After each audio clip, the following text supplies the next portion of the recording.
guys, get ready with me. We are in Zambales right now and we're staying at Awanya Villas. This is a new place here in Zambales. Kaka-open lang nila. Place is really nice. I'll just insert some clips of the entire place kasi medyo malaki siya. For toner, I'm using this Kiehl's Calendula Herbal Toner. Free lang yan sa binili kong moisturizer before. I love that it's travel sized. So, siya talaga yung dinadala ko kapag travel. For sunscreen, this is from Round Lab. Medyo magkapareho sila ng BOJ ko na sunscreen in terms of yung parang texture sa skin. Kiehl's for moisturizer. I also love this Kiehl's Compact Foundation. Makeup Forever. I use this because this is parang mga 2 shades darker than my actual skin.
Literally, if you're ever in Zambales, eat the taco joint. You're already famous enough here in Zambales, but I'll still promote because it's good.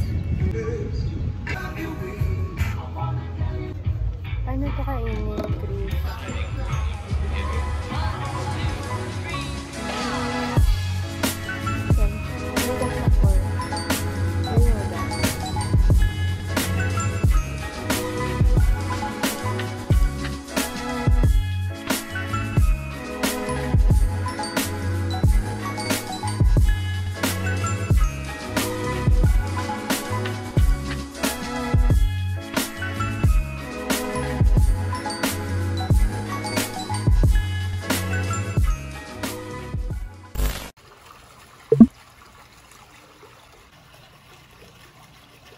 Medyo mainit, so ang taas ng araw, but solo naman yung place.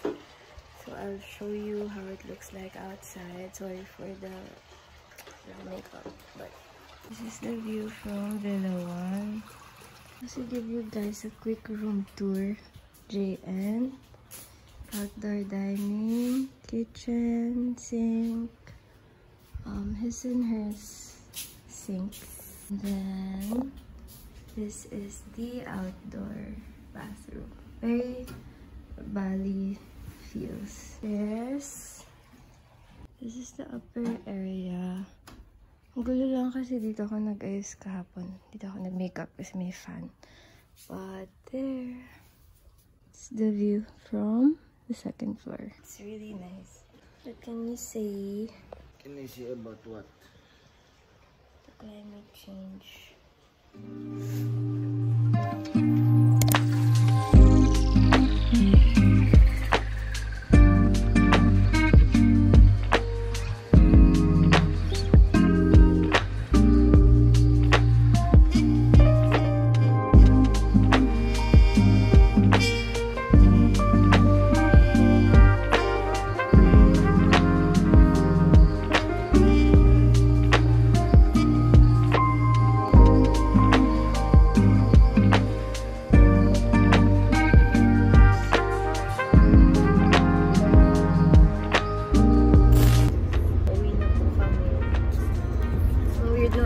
kasi nandito yung